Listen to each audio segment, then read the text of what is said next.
Kita bersyukur mengucapkan Alhamdulillahirabbil alamin. Pada malam hari ini kita dapat bertemu kembali dalam kajian fikih salat. Untuk kajian kita kali ini kita akan membahas tentang ketentuan berdoa sesudah salat, khususnya bagaimana kaedah-kaedahnya, bagaimana tata caranya, bagaimana mengangkat tangannya dan lain sebagainya seputar doa ini akan kita bahas. Allahumma salli ala Muhammad wa ala ali Muhammad. Assalamualaikum ayyuhan nabi wa rahmatullah. Berbicara kita tentang doa, Allah Ta'ala berfirman, A'udzu billahi minasyaitonir rajim, ud'uni astajib lakum. Berdoalah kepadaku, pasti aku akan kabulkan doamu. Astajib lakum, akan kukabulkan doa untukmu. Maka Allah perintahkan kita berdoa, cuma ada adab-adab berdoa, cara berdoa, hal-hal yang terkait tentang fikih doa ini akan kita bahas. Dan yang menjadi problem adalah tidak semua orang mau berdoa sesudah sholat. Jadi masalah, mengapa tak berdoa sesudah sholat? Sebahagian beralasan tak ada hadisnya. Cepat betul nyebut tak ada hadisnya. Kenapa tak berdoa Pak habis sholat? Saya dah cari kemana-mana, tak jumpa saya hadis tentang berdoa habis sholat ini. Yang ada itu apa? Zikir. Mana ada? Sholat itu kan doa. Nah, itu biasanya tuh yang disampaikan sebahagian orang yang tak mau berdoa. As-salatu doa, salat itu doa. Jadi kalau sudah salat, ya sudah selesai berdoa, tak perlu doa-doa lagi. Maka kita akan lihat di antara hadis yang menjelaskan sunnah berdoa sesudah salat fardu, itu hadis disebutkan dalam Sunan At-Tirmidzi. Diriwayatkan hadis ini dari Abu Umamah ketika dia mengatakan, dia sampaikan Rasulullah pernah ditanya, pertanyaannya kepada Nabi itu, ayyud du'ai asma', doa apa yang paling didengar oleh Allah Ta'ala ya Rasulullah? Lalu Nabi menjawab, jawfal lailil akhir, doa yang didengar oleh Allah itu di penghujung malam, di penghujung, di akhir malam. Bukan hanya itu, kata Nabi, wa duburas salawatil maktuban, setiap selesai sholat fardu. Itu dalilnya. Jadi kalau ada orang menyebut tak ada dasarnya hadisnya berdoa setelah sholat, di antara hadisnya itu ada sebenarnya dalam Sunan At-Tirmidzi. Jamaah yang dimuliakan Allah Ta'ala, andaikan ada yang memahami tak ada hadis tentang berdoa sesudah sholat fardu, karena sebahagian memahami wa duburas shalawatil maktuban itu di setiap dubur itu kan belakang, penghujung, itu maksudnya bukan setelah sholat. Nah, itu yang memahami begitu. Lalu apa? Itu maksudnya sebelum salam, di penghujung sholat, berarti salam itu ujungnya, berarti sebelum salam. Itulah doanya. Apa doanya? Allahumma inni a'udzubika min azabi jahannam wa min azabil qabri wa min fitnatil mahya wal mamat wa min syarri fitnatil masiihid dajjal. Itulah doanya. Nah, itu diantara polemik perbedaan pendapat seputar apa makna hadis wa duburas shalawatil maktubat. Tapi apapun itu, andaikan tak mau berdoa, jangan salahkan orang yang berdoa. Itu yang penting. Dan tak boleh saling salah menyalahkan dalam masalah furu'iyah, masalah ikhtilaf para ulama. Ulama berbeda pendapat tentang ini. Termasuk cara berdoa. Bagaimana berdoanya? Apakah berdoa itu dengan mengangkat tangan? Apakah doa itu dengan tanpa mengangkat tangan? Apakah berdoa itu dengan menunjuk jari ke atas? Itu pun ada perbedaan pendapat. Di antara perbedaan pendapat itu paling tidak 3. Jadi yang pertama itu tidak mengangkat tangan tetapi menunjuk ke atas. Kalau ada dalam khutbah Jumat, Allahumma ighfir lil muslimin wal muslimat. Nah, itu salah satu pemahaman yang memahami bahwa berdoa itu sesudah doa itu dengan menunjuk ke atas. Yang kedua, ada yang memahami tidak mengangkat tangan, tak ada mengangkat tangan dalam berdoa kecuali hanya di salat istisqa saja. Yang kedua, yang ketiga, ada dasarnya mengangkat tangan. Kita bahas satu persatu. Yang pertama, pemahaman yang mengatakan bahwa tidak ada mengangkat tangan, tak perlu mengangkat tangan karena berdoa itu harus menunjuk ke atas berdasarkan hadis, dan hadis ini riwayat yang disebutkan dari Umarah bin Ruwaibah.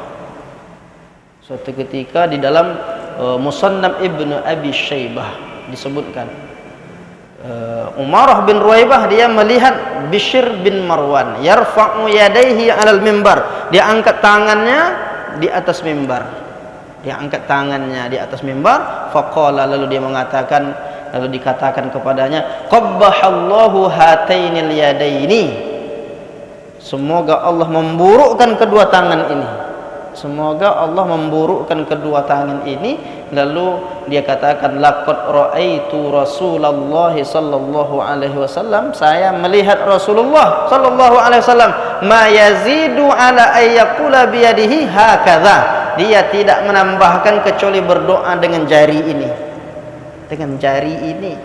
Lalu dia menunjuk jarinya ke atas. Kalau gitu berdoa dengan menunjuk jari. Nah, jadi kalau ada orang mau mengamalkan berdoa menunjuk jari, itu dia pakai hadis ini. Tapi apakah dapat satu hadis ini langsung diklaim setiap berdoa harus menunjuk? Tidak bisa begitu memahami hadis-hadis ini.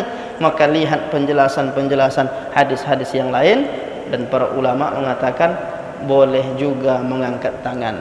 Dan ada lagi tak mengangkat tangan, cuma mengangkat tangan itu hanya di satu tempat saja. Kapan itu? Dalam sholat istisqa. Dan hadisnya memungkinkan dipahami tekstual, dipahami demikian. Di antara hadis itu adalah dalam diriwayatkan dari Anas bin Malik. Anas bin Malik menyebutkan bahwasanya Rasulullah sallallahu alaihi wasallam la yarfa'u yadayhi fi syai'in min du'aihi illa fil istisqa. Nabi tidak mengangkat kedua tangan dalam berdoa kecuali dalam salat istisqa. Teks hadis inilah dipahami oleh sebahagian orang, kalau begitu tak boleh mengangkat tangan. Tak baca hadis ini. Nabi itu mengangkat tangannya cuma di salat istisqa. Maksudnya ketika berdoa dalam salat istisqa, mohon hujan. Selain itu berarti tak mengangkat tangan. Itu kalau memahami hadis ini tekstual.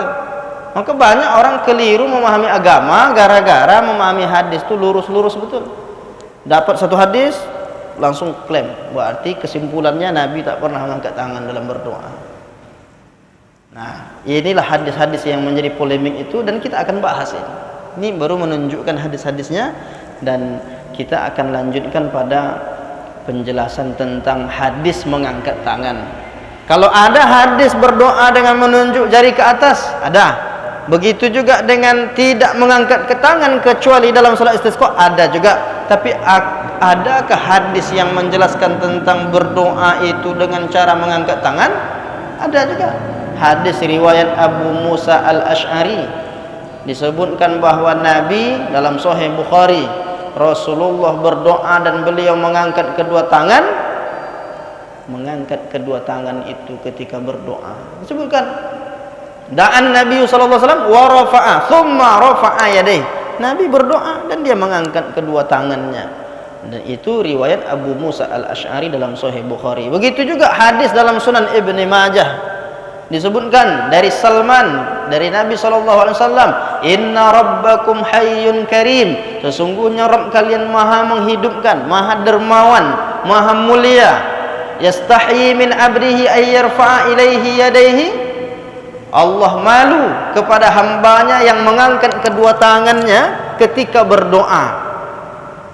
fayaruddahuma sifran, lalu setelah dia angkat kedua tangan itu dia kembalikan tangannya dengan keadaan hampa, dalam keadaan hampa, sia-sia. Malu Allah kepada hambanya kalau dia berdoa dengan mengangkat tangan tak dapat apa-apa.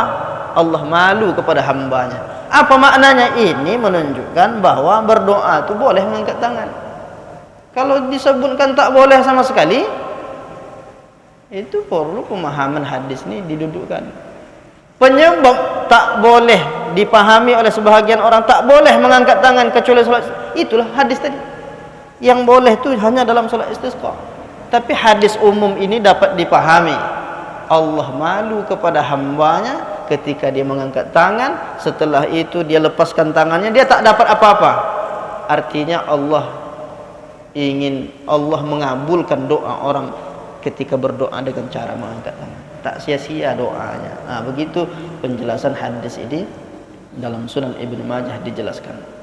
Jamaah yang dimuliakan Allah Subhanahu wa taala, maka kalau kita lihat penjelasan ini, kita mau merincikan bagaimana pendapat ulama yang membolehkan mengangkat tangan saat berdoa. Tidak tahukah ulama-ulama yang membolehkan ini ada hadis bahwa berdoa itu menunjuk ke atas?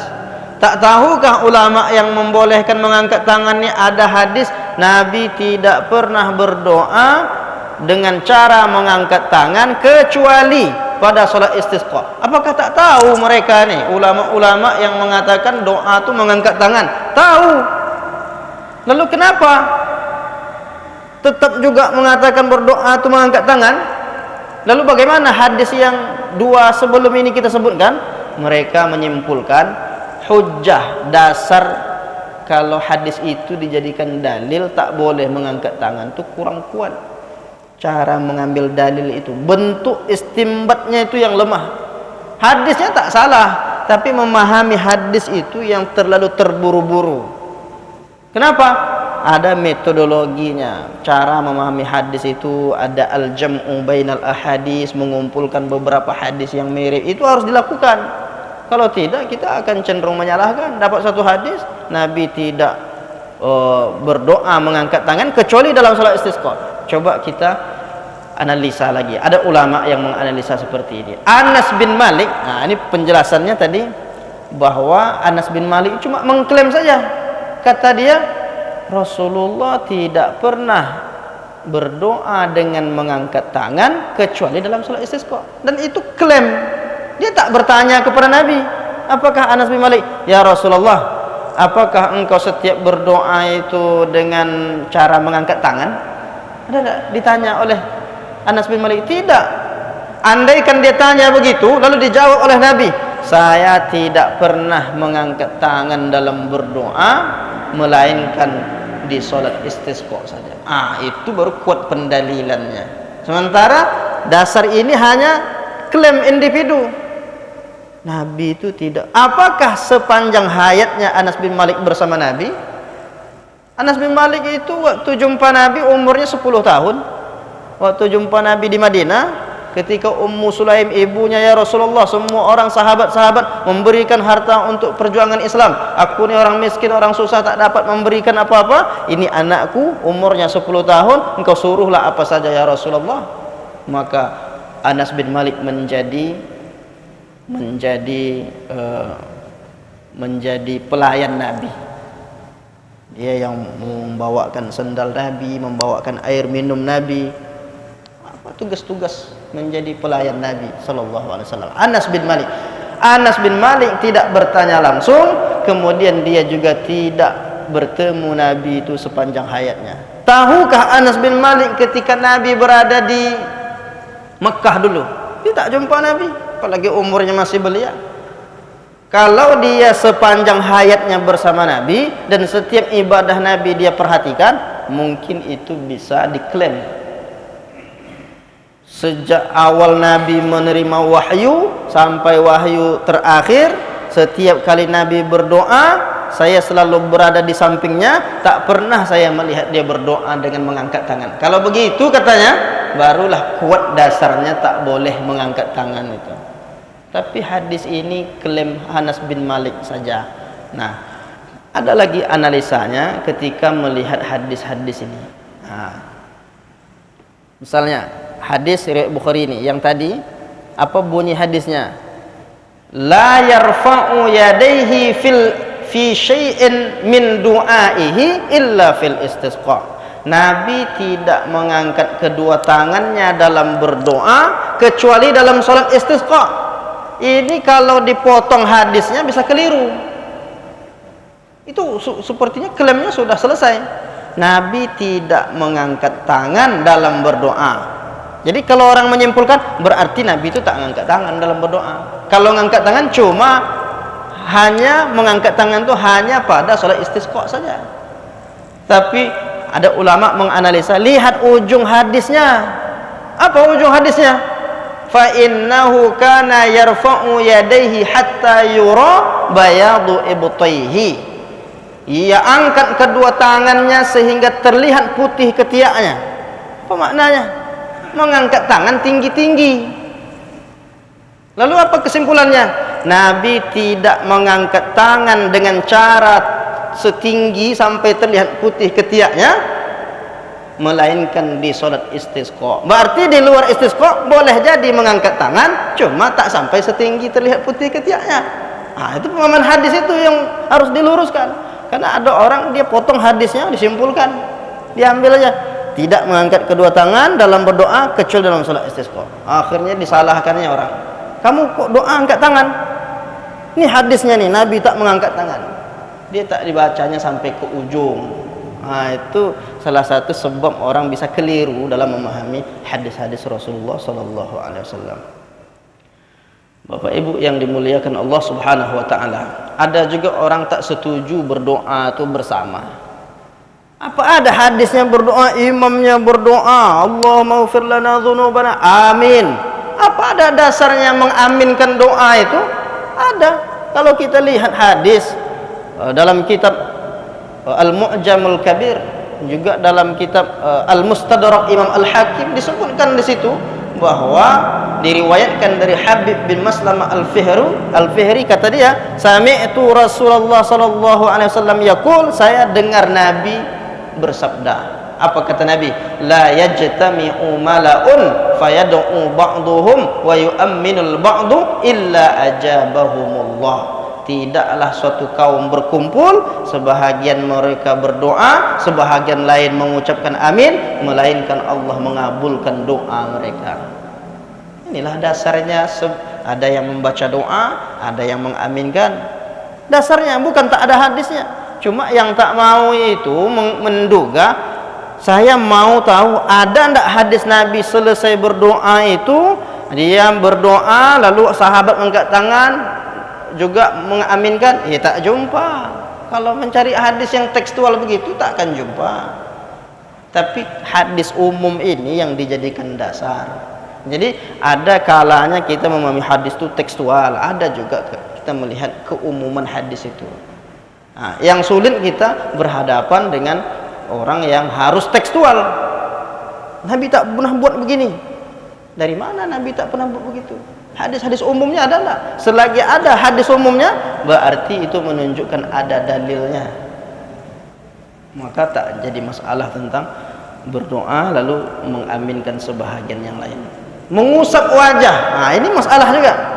Apakah selesai berdoa wa akhiru da'wahum anil hamdulillahi rabbil alamin, apa ada dasarnya mengusap wajah itu? Ada orang anil hamdulillahi rabbil alamin, kenapa tak usap? Tak ada hadis. Dia cerita tak ada hadis, ini berbahaya. Cepat betul kesimpulannya. Apa benar tak ada penjelasan ulama tentang mengusap wajah itu? Maka untuk memahami hadis-hadis tentang itu sebetulnya banyak hadis-hadisnya. Dan kalau melihat filosofisnya, mengapa setelah berdoa itu diusapkan tangan ke wajah? Imam As-Sun'ani dalam kitab Subulus Salam dia memberikan penjelasan. Kata dia, di antara adab dan etika berdoa agar doa itu dikabulkan oleh Allah, maka mengangkat kedua tangan. Itu etika, mengangkat tangan. Lalu setelah mengangkat tangan apa? mengusapkan tangan itu ke wajah setelah berdoa. Itu bukan orang biasa, ulama besar. Imam As-Sun'ani menulis kitab Subulus Salam, syarah dari kitab Bulughul Maram. Jadi kalau kita belajar hadis, ada hadis saja semua isinya, itu biasanya ada syarahnya. Seperti misalnya Sahih Bukhari, itu penjelasannya Ibnu Hajar Al-Asqalani dalam kitab Fathul Bari. Ada hadis Bulughul Maram, itu ditulis oleh Ibnu Hajar Al-Asqalani, disyarahkan oleh Imam As-Sun'ani.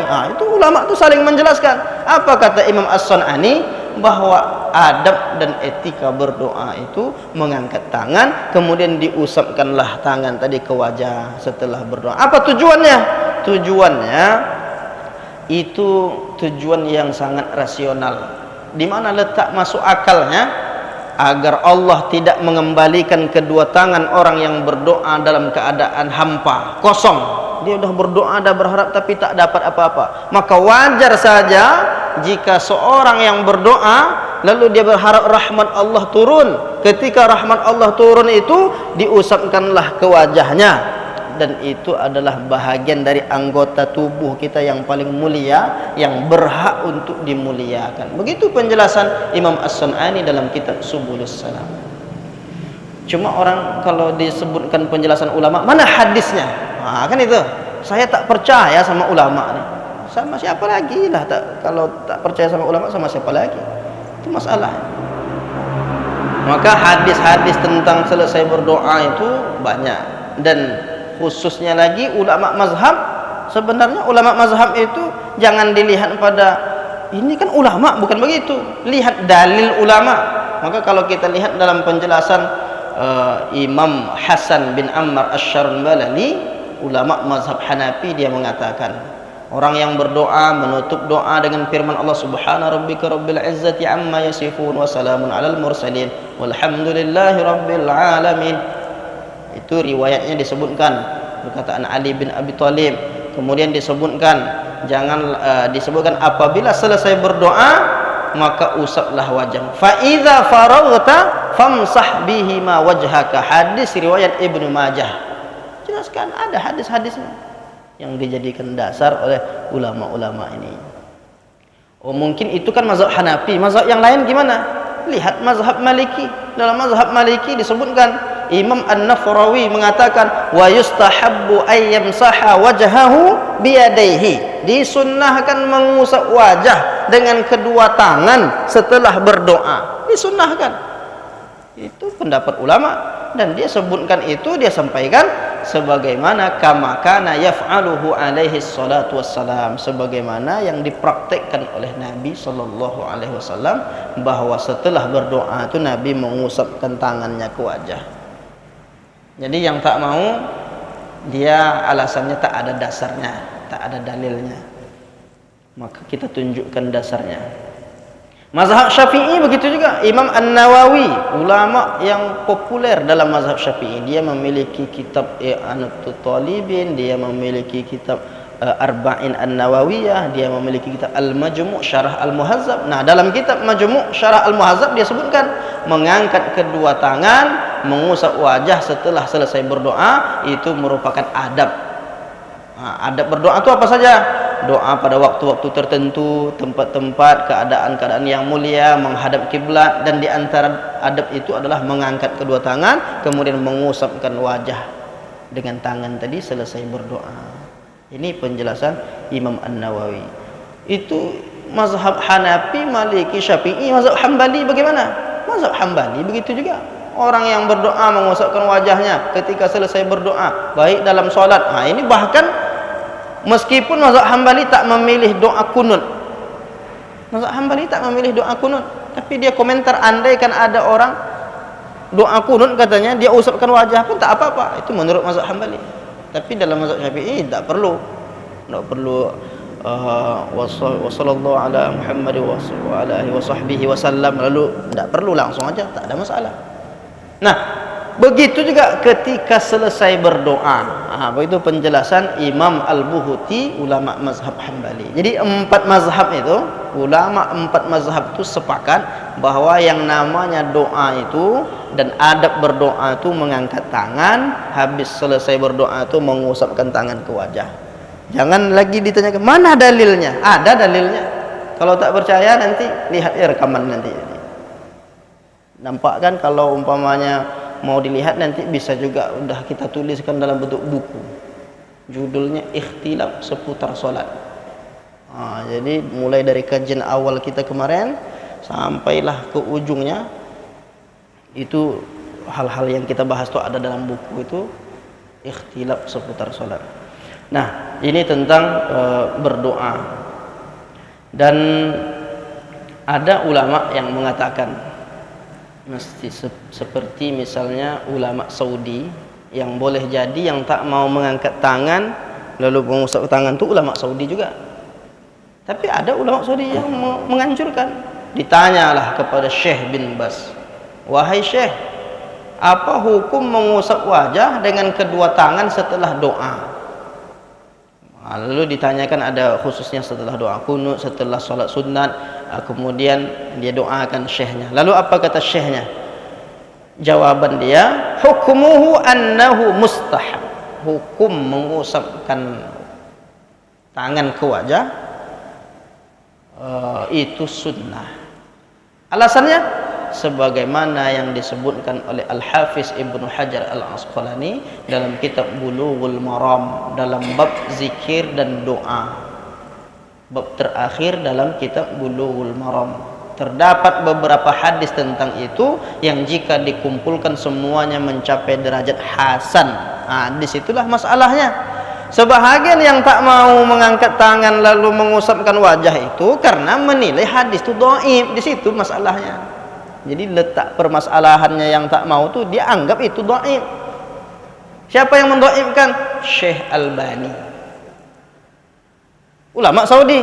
Tapi ada pula ulama Saudi Abdullah bin Bas menghasankan hadis itu. Jadi kalau masalah dhaif hasan itu memang metodologi ulama. Kenapa dia sampai menyimpulkan bahwa hadis itu dhaif dan hasan itu.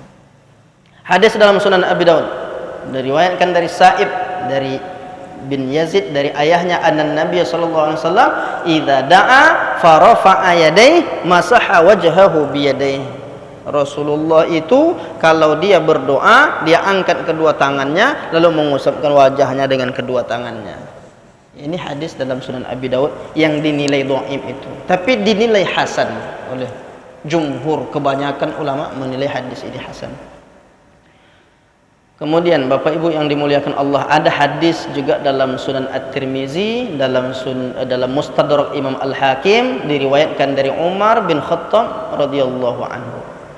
Dia katakan, "Kana Rasulullah sallallahu alaihi wasallam idza madda yadayhi fid du'a lam yarudahuma hatta yamsaha bihima wajhahu." Rasulullah kalau dia berdoa, ketika dia angkat tangannya, dia tidak kembalikan begitu saja sampai dia usapkan dengan tangannya ke wajahnya. Walhamdulillahirabbil alamin. Dia tak kembalikan begitu saja. Dia usap dulu baru dia lepaskan. Itu disebutkan oleh Umar. Umar tentu dia melihat bagaimana Nabi berdoa. Jadi cuma lagi-lagi ketika dihadapkan hadis ini kepada yang tak, itu hadisnya dhaif. Itu masalah. Nah, Imam At-Tirmizi menyebutkan hadis-hadis tentang mengangkat tangan ini dalam satu bab mengangkat tangan dalam berdoa. Memang ada babnya, berarti hadisnya banyak, amat sangat banyak hadis tentang mengangkat tangan dalam berdoa. Kemudian Al-Hafiz Ibnu Hajar Al-Asqalani menyebutkan, ini kesimpulan Al-Hafiz Ibnu Hajar Al-Asqalani, hadis tentang mengangkat tangan dengan mengusapkan wajah itu diriwayatkan oleh Imam At-Tirmizi, memiliki banyak syawahid. Ada istilahnya dalam hadis syawahid, umuman hadis-hadis yang lain, hadis-hadis lain yang mendukung. Ada hadis riwayat Ibnu Abbas, kemudian dalam Sunan Abi Daud disebutkan sampai kesimpulannya hadis itu bernilai hasan. Itu kesimpulannya. Jadi ulama banyak menyebut hadis hasan. Jadi kalau begitu hadis Tirmizi yang kesimpulannya tadi itu menunjukkan bahwa mengangkat tangan, mengusap wajah sunnah. Tirmizi sendiri menyebutkan istilah lainnya sahih gharib, bukan hadis dhaif. Kalau bukan hadis dhaif ya, sedangkan hadis dhaif masih boleh diamalkan, apalagi hadisnya itu hadis hasan. Jadi memang ikhtilafnya di situ. Ada yang tidak terima, tak boleh nih hadisnya tak disimpulkan oleh syekh ini hadisnya dhaif.